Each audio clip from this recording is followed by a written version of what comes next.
It's time for the Hockey Minute, your source for all of today's hockey news with some opinion. Strap in for the fastest news in the NHL.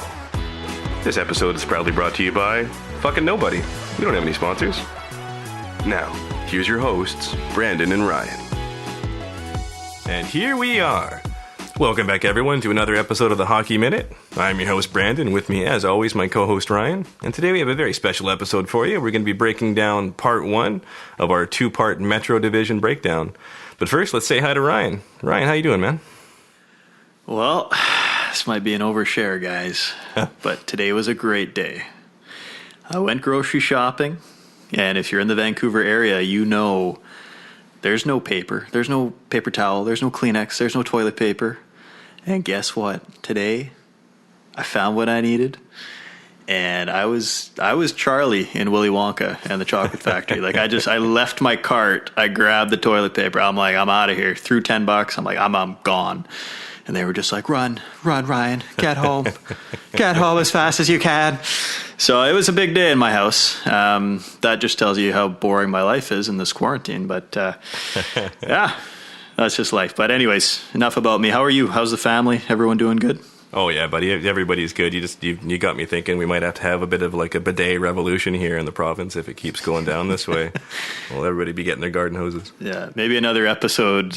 Yeah, we'll do an episode on like stock tips because there's no hockey news. That's it. I was thinking bidets are in. DIY bidets. Just keep the water on cold.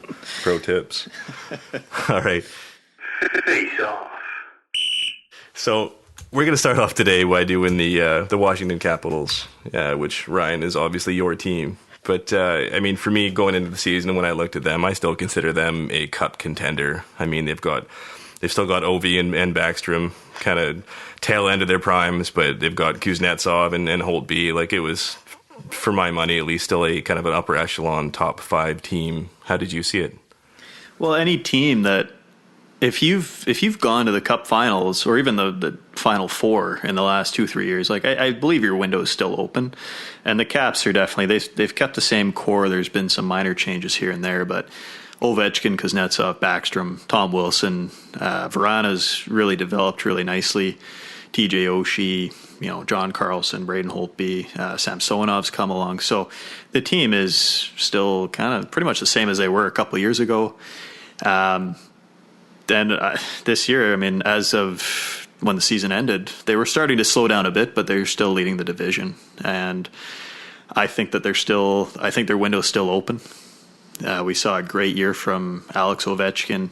Mm-hmm. Backstrom's re-signed, which was kind of it's going to go a long ways for the Ovechkin contract. Yep. And we talked about it, I think, in another episode, but he was always, the discussion was always he wants to win an Olympic gold medal, and we have the 2022 Olympics coming up here in a couple of years, and some people were wondering, his contract's expiring, and maybe he goes back to the KHL just to get a chance at the Olympics if the NHL won't go. Right. But Backstrom re-signing, I think, is keeping Ovechkin a Capital for life, and then the secondary, that second wave, right? Ovechkin was drafted 2004, Backstrom was 2006, Holtby and Carlson in 2008. You need guys drafted in the last decade to step up, and Tom Wilson is probably the next captain of the Washington Capitals. Right. And Jakub Vrana as well. He had a massive year by his standards, but still, it was a good year for him. I really like how he's coming along. So his contract expires at the end of 2021, which will be interesting because we see what these young players are getting nowadays, and it'll be kind of interesting to see what he's worth. But is he going to be willing to take less just to stay on a championship team? Yeah, it's going to be like the next couple of years, and then the expansion draft, and we won't get into all that. But Braden Holtby's a UFA coming up, and Samsonov looks ready to take on the net. So, I mean, you're maybe going to save some money with not re-signing Holtby, but you still have Carlson on the books for 8. Ovechkin needs a new deal. So it'll be very interesting to see what this team does in the future. Are you pretty sure that Holtby's going to be walking?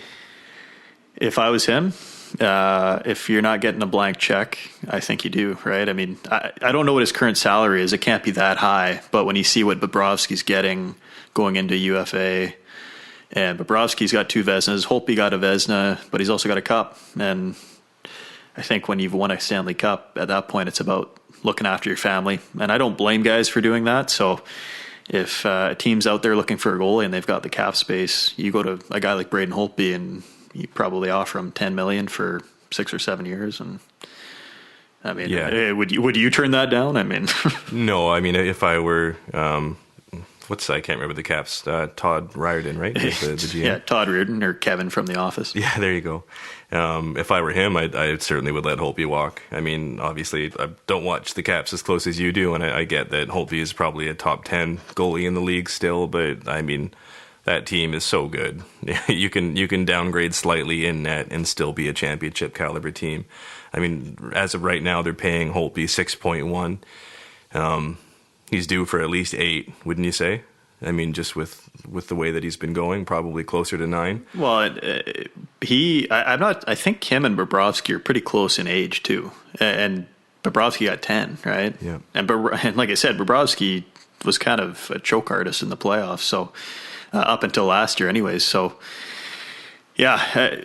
Yeah, that was weird for me, that Bobrovsky signing. But yeah, I hear you. Hopefully that was more of a warning, brother GMs, than a sign of things to come. Because it just hamstrings your team when you're paying $10-11 million for the netminder. Look at Montreal. Yeah, exactly. But yeah, and Holtby's 30, by the way. So yeah, I think he's a year younger than Bobrovsky. But I mean, if they give him an 8-year deal, it's pretty rare for a goalie to still be highly competitive at, the upper 30s. There's Luongo and Lundqvist and stuff like that, but it's not often. No, you hit the nail on the head, and he's already kind of slowed down a bit too. We saw that this year. And that's why Samsonov was, I don't want to say thrown into it a little bit quicker than maybe what they would have liked, but Samsonov was getting more games because Holtby at times just looked average. And so, no, I don't think he's... One thing that I just wanted to note that I thought was super neat about Backstrom is he acted as his own agent for the last contract. And I'm sure most Caps fans know that, but other hockey fans may not. And I love that kind of stuff. Obviously, he may have an interest in it, but he probably has a bigger interest in saving the agent's cut, right? I don't want to say what that probably was, but it was millions for sure that he managed to save himself. So it's some nice slick work by Backstrom there. So how do you see the Caps going forward? Do you think that their window is still open in the coming season? Yeah, for a couple more years. John Carlson's actually kind of getting the Mark Giordano treatment, like he's getting better as he ages. Mm-hmm. And the depth pieces they have. The nice thing about having a GM like Brian McClellan is that, like, what he's doing with depth guys, instead of overpaying for shorter term, he's just giving guys an extra year. And that, I think, when you're a fourth line player or a third pairing defenseman, you want that, right? You want the extra year of stability instead of 2 years from now, oh my God, what am I going to be doing to get a third or a fourth year on a contract? So he's accumulated some good depth pieces. Carl Hagelin, Nick Jensen hasn't quite worked out, but Hagelin, Richard Panik has been okay. Yeah, and that's how you got to build your team nowadays in the salary cap era to still be competitive. There's one. I'm trying not to make everything about the Canucks, but just watch me as I do. And so there's one thing that I thought was really interesting about the way they managed the Caps last year is that, I mean, they get Jay Bouwmeester from Jay Bouwmeester. Jesus, buddy, come on. Jay Beagle. Jay Beagle, good boy.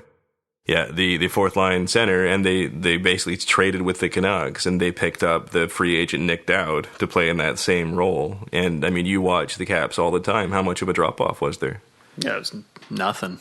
I mean, and Nick Dowd and Garnet Hathaway, they actually have a podcast, but they're best buddies, right? They play the similar game, so the chemistry is pretty good there. But yeah, I mean, and Nick Dowd's not making Jay Beagle money.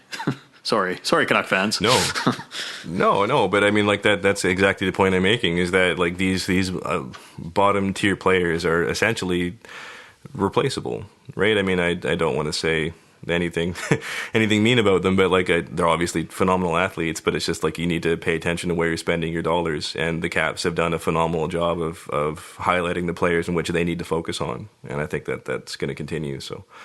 Yeah, hats off to them for sure. So what grade would you give them for the previous season? How would you rate them? Well, I give them an A, and that's only because they're leading the division, and I think their window's still open. And I think that McClellan's done a great job. Todd Reardon's done a good job with the coaching aspect of it, but now that the weight is off of that core group, I think that they're just having a lot more fun, and there's still the pressure to win, but it's not as much as it was in 2016 and 2017. So, when you win a cup, I think the bulk of that pressure is gone. Yeah, it looks like they're just having fun again, but I mean that could just as easily lead to multiple championships. So, yeah, I'd put them at an A as well for myself. I mean, I think they're going to be competitive for a few years to come at least. I don't see anybody slowing down or dropping off too much. Ovi's timeless, all the things we talked about. So yeah, I'm giving them the A as well.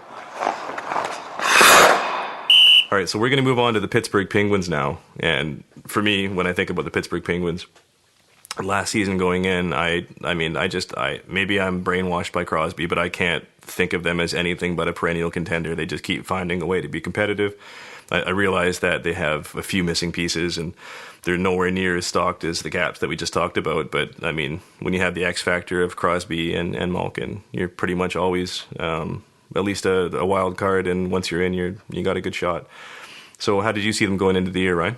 Yeah, you hit the nail on the head, because any team that has two top 10 players, I mean, top 10 is an obvious. Top 5 might even be where I'd rank Crosby and Malkin, but they won a cup with no defense, basically. Chris Letang was hurt one of the years. Yeah. Like, they can get it done with 87 and 71, and so I would say that they're in the playoffs right now, and I would say that they are still, as long as those two guys are in the league or on their team, they're going to be a contender, and never count them out. So, no, I 100% expected them to make the playoffs. Yep.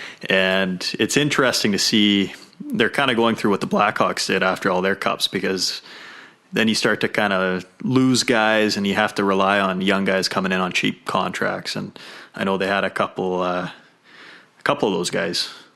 Oh man, they had so many injuries, right? I mean, we talked about that in our trophy race episodes about Mike Sullivan for Coach of the Year. And just the fact that he's just been doing it with basically an AHL team, and every time people were amazed at how they were doing it with such few resources, they'd lose another player. Like, it was constant. It was like a slow drip of injury all year. And yeah, my hat is absolutely off to that team.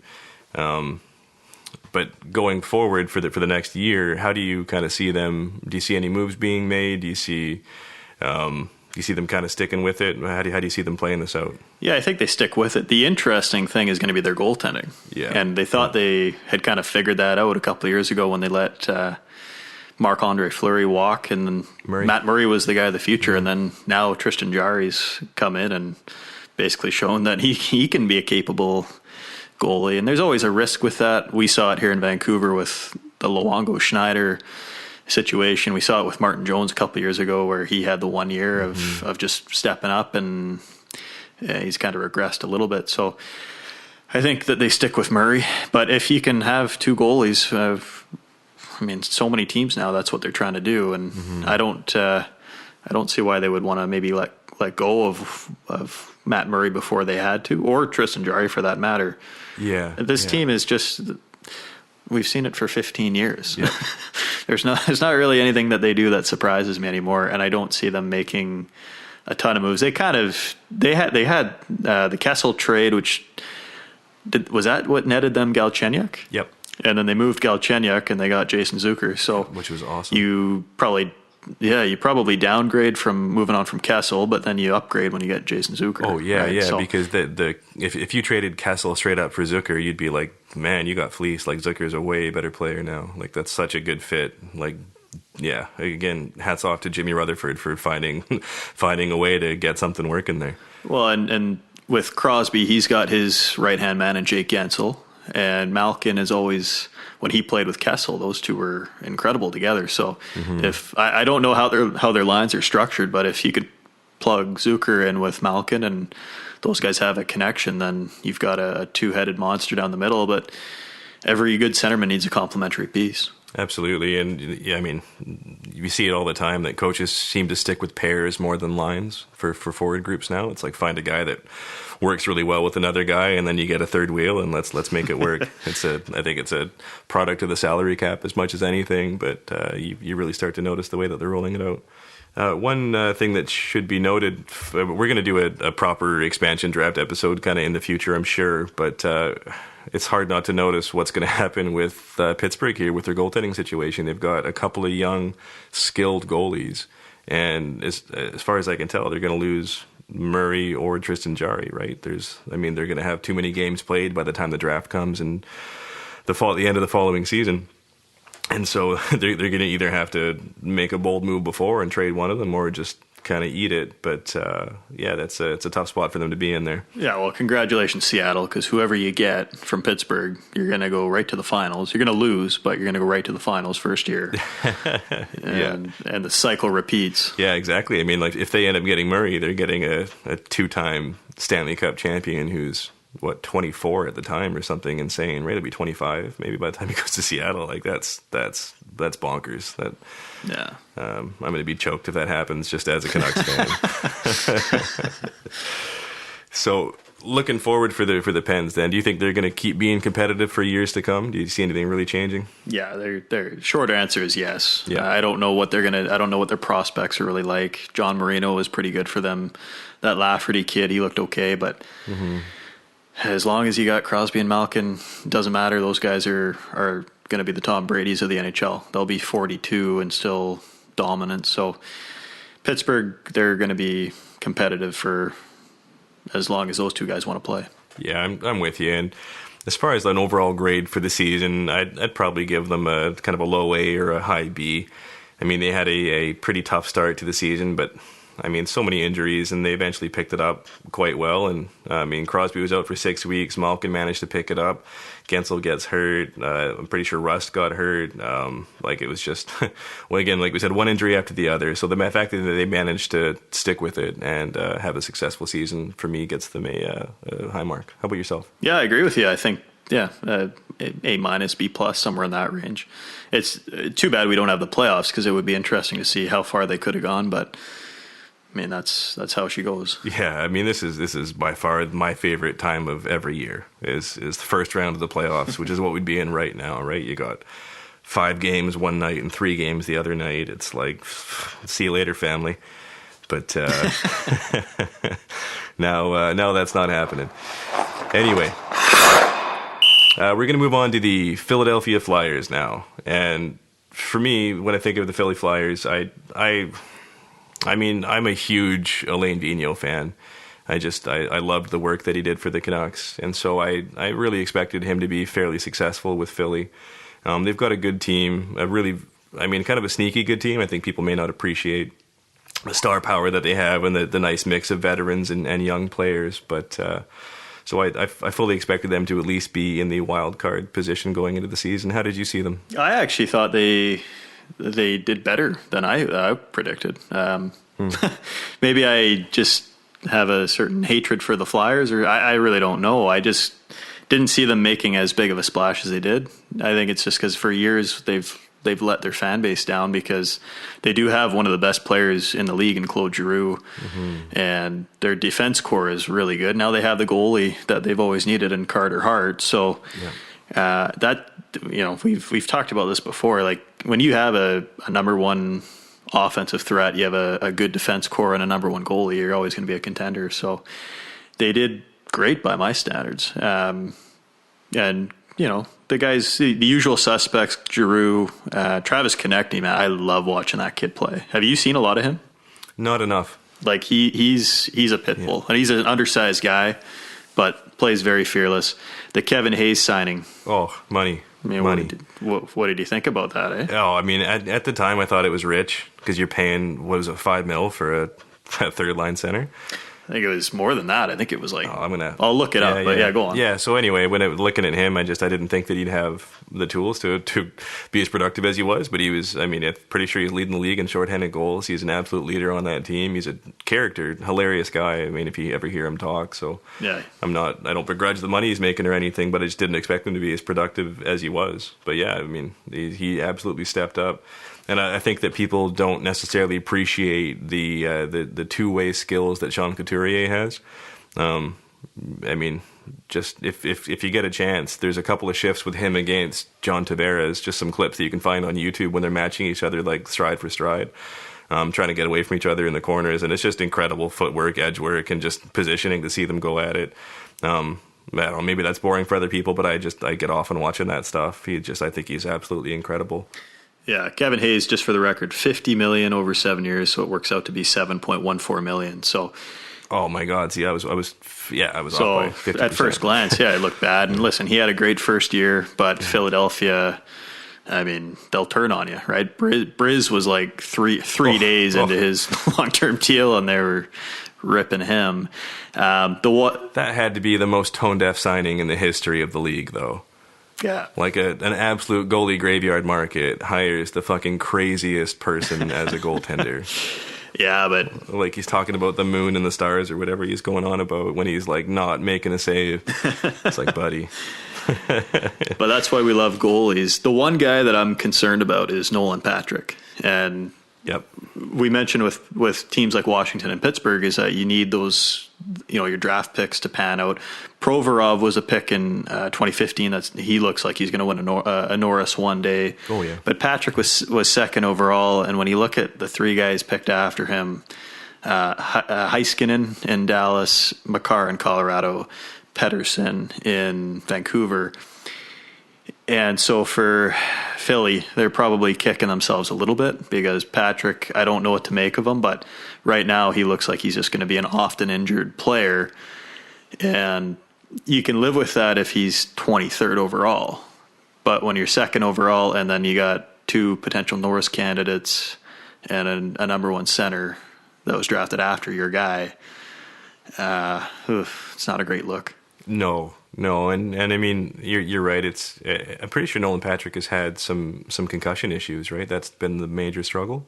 Yeah, and so it's when you're dealing with those kinds of things too. I mean, you're just uncertain when you're going to get better and if you're going to get better. And as we saw with Crosby's long battle with his stuff that ended up being a neck issue that they solved that way, but it's.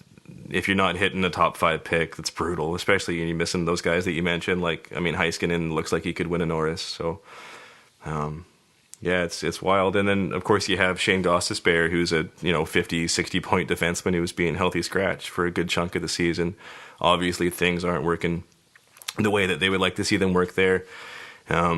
I just don't watch enough Philly games to know what kind of defensive liability he actually is. But, I mean, it's really telling if you can see a guy putting top 10 numbers for a D-man up in the rafters or up in the press box. So watch a game. Obviously, he's not doing something that's making AV very happy. But dragging the team down a little bit. Yeah, he only had 12 points in 42 games. And yeah, when you got Provorov, you got Sanheim. Philippe Myers is another good player or a good defenseman. So, and then they filled it out with Matt Niskanen as well, who was acquired from Washington, I should say. So maybe Gostisbehere just didn't have enough of a leash. Maybe AV just didn't want to give him as much of a grace period as he did when he was younger, but. Yeah, I think he's gone for sure. Yeah, I'm with you. But what kind of value is he going to draw, right? I don't know. I mean, 26-year-old defenseman is kind of almost one-dimensional at this point. So yeah, I don't know. Yeah, it'll be interesting to follow up for sure. So how do you see Philly moving forward then? Do you think that they're going to be kind of competitive in the years coming? Are they on the downswing? How do you see it? No, I think they're trending up. Provorov's young, Hart's young. Konechny's young. Like Konechny's not going to be Claude Giroux, but Couturier has developed into a number one centerman, and I think that this team's got a lot of promise, and I think that they're trending up in this division right when they need to be, because teams like Pittsburgh and Washington, as much as we just pump their tires, all good things come to an end, and Ovechkin and Backstrom are going to get older. Crosby and Malkin are going to get older, and you're going to see a bit of a changing of the guard, I think. So just to quickly touch on the Gostisbehere talk, in 17-18, he was good for 65 points in 78 games. Yeah. Like, that's just an unreal clip. So, I mean, somebody's going to take a flyer on him, but it's been a while. I mean, 18-19, 78 games, 37 points. And then this year, 42 games, 12 points. Like, that's a... Yeah, you almost wonder what happened the year that he hit 65. Exactly, yeah. The outlier is starting to become the 65-point season. But so how would you grade them on the previous season then? I think, well, I would give him like a B plus. I think that they exceeded what I expected, but I think a lot of Flyer fans probably felt that they would end up right where they ended up. I mean, they're currently second in their division, so right. I think all they care about is just, are we beating the Penguins? They just tune in 4 times a year. Yeah, I'd probably give them a kind of a B plus in that same range. I know we're going to get shit for just agreeing on everything, but it's kind of hard when you're looking at things, trying to be objective, and it's like they didn't have an A caliber season. I don't think. I mean, they weren't hot from start to finish, but they did do more than I think a lot of people expected. Again, I saw them being fairly successful. They got a nice roster on the up and up. So yeah, I think that's going to do it for the Philly Flyers. And our final team for this episode is the Columbus Blue Jackets. And we all know how Columbus ended the previous season, right? We all know they won their first round. They swept the Tampa Bay Lightning. And they lost their 2 star pieces, right? They lost Bobrovsky to Florida. They lost Panarin to New York. And somehow they still managed to have a successful season. I thought they were going to be a lottery team for sure. I saw them as a top 3 pick, kind of finishing 27th at best. And they absolutely proved me wrong. How did you see them going into the year, Ryan? Yeah, I think everybody had them finishing last in the division. I'll tell you what, John Tortorella, if he doesn't get a statue or something for that organization, they win their, we don't need to rehash it, but they win their first ever playoff series. They do it sweeping a team that set records in the NHL for the regular season. And Torts, we talked about him before, he's a Hall of Fame coach. But the Blue Jackets, he's probably the first real, I mean, aside from Rick Nash, he's probably their most influential or their biggest personality. I would say. I mean, Seth Jones and Zach Werenski are probably, if they spend their whole careers in Columbus, are probably going to be there too one day. But, man, Tortorella, whatever this team has accomplished is due to him, because this team lost, as you mentioned, their 2 biggest pieces. Plus, Matt Duchene was a rental. He was gone. And, again, the odds were not in their favor, much like they weren't against the Tampa Bay Lightning last year. Mm-hmm. People had no expectations for this team, and Tortorella has coached them. I can't say enough good things about him. I'm totally with you, man. In my eyes, he's the best American coach of all time, and I don't even think it's close. And he's still got a ways to go. I mean, he doesn't get a lot of respect from some people in the league because of the way that he carries himself in press conferences and stuff. But if you look at the things that matter, the performances of his team and the way that some of the players talk about him, I mean, even after they're done, is almost always glowingly. So I just got nothing but respect for John Tortorella and the job that he does just about wherever he goes. Even in Vancouver, even though I thought he was very, very unsuccessful, he was right when he was talking about the team needing a refresh, and that's your daily Vancouver moment injected into another team. So. Every team is going to be compared to the Vancouver Canucks on this podcast. I'm calling it right now. Yeah. We'll be talking about some team in like a German Tier 2 league, and that reminds me of the time the Canucks... Well, I'll have you know that former Vancouver colored man, Dave Tomlinson, used to play in the German league. So that's, there you go. There's your connection.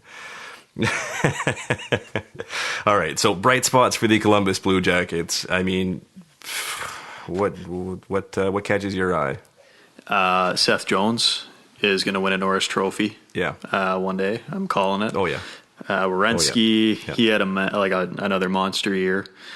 I find it funny that they always talk about every goal. Like he set the record for goals by a defenseman a year or two ago, and then he he beat it, and then they talk about how he's beat his own record, and it's like, well, when you think about it, every goal he scores from here on out, he's beaten his own record, but that's besides the point. Right. This is a team of grit, and Pierre-Luc Dubois is still room to grow, but I think he's developing into a pretty good top line player.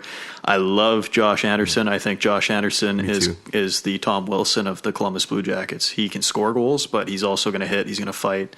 Yep. It'll be interesting because he's in kind of, he held out last contract, and he's got he's due for another deal coming up. So it'll be very interesting to see what he does. And then the rest of the team is just made up of guys that half of them I can't even pronounce their friggin' names. Like, they got 2 goalies I'm not even going to attempt. No. And then, the youth movement, I think, is there. Some of those guys are coming into their primes, and they got the guys like Atkinson and Gustav Nyquist, Nick Foligno, Brandon Dubinsky. Like, those guys are the vets, but I don't know.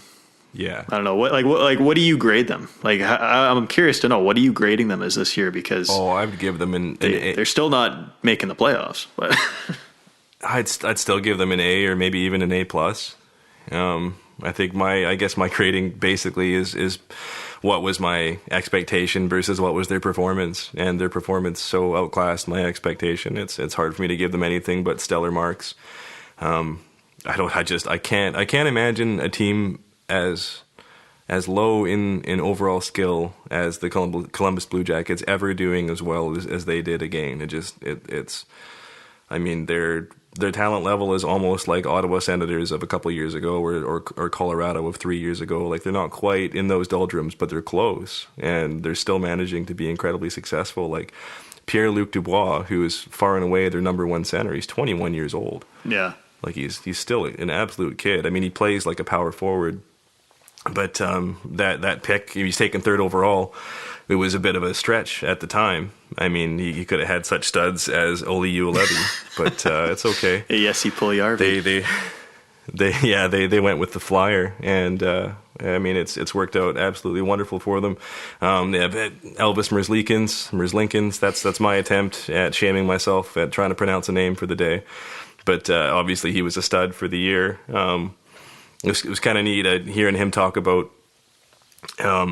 shutting out the reporters, because he had quite a poor start at the beginning of the year where he'd not done very well in a few games, and then he basically told the reporters he wasn't going to talk to them anymore until he kind of got his stuff together, and after that he was super successful. But like, what a ballsy move for basically a rookie kid to be like, no, I'm done doing interviews, like I'm gonna get my own stuff sorted out, sorry. I really like that. Yeah, and they're going to run with the 2 goalies they have, but... Oh, yeah, for sure. I don't know. See, I'm going to have to go the opposite way, though. I know you're giving them an A, but I'm going to go the opposite way. I would give them more like a B-. I think and I think, I hate to say it, but they're one of the few teams that I don't see them getting better. And part of the reason for that, I just mentioned Josh Anderson, and so he's an RFA, due for a new deal, and he had 27 goals last year in 82 games. He got hurt a lot this year. He only played 26 games, and he had one goal and 4 points. So I don't know. I don't know if they're keeping him, right? If they can get him for cheap, you want to keep him, absolutely, but... Yeah. That's too much of a hot and cold. I mean, he's good for 15 goals a year, it looks like, and then all of a sudden he drops off. So yeah, I remember seeing a quote from what's his name, Jarmo Kekalainen, the GM of the Columbus Blue Jackets, and he was talking about basically they expect their prospect pool to be able to pick up the slack of any losses they may accrue coming into this season that we just had. And I think most people thought he was kind of crazy. But, it seems like he might have known something. So, I just don't follow them closely enough to say that I think they're going to be better. I think you're right. I think they are going to have a bit of a fall off next year. Just because, even if they had Josh Anderson and the same team that they had this year, I don't think that they could repeat it. Like, it's like a miracle that they managed to get to where they got to, in my opinion. So you're thinking they're going to regress? Oh yeah. I'd put them at a lottery spot. It's the funny thing about it. It's like I just watched them be successful for a whole year, and then thinking forward, it's like, no, there's no way they could do that. there's no way they could. The good luck's got to run out sometime. Exactly, it's got to happen. So that's going to do it for us for part 1 of our Metro Division breakdown. Thanks, everybody, for listening. From Ryan and from Brandon, you've been listening to the Hockey Minute. We'll catch you next time. We'd like to take a second to thank you, the listener, for joining us. And a big thanks goes to our writers and production team, Jules, Mark, and Matt. We couldn't do this without you. That's going to do it for us. This is Brandon and Ryan. We'll talk to you next time on the Hockey Minute.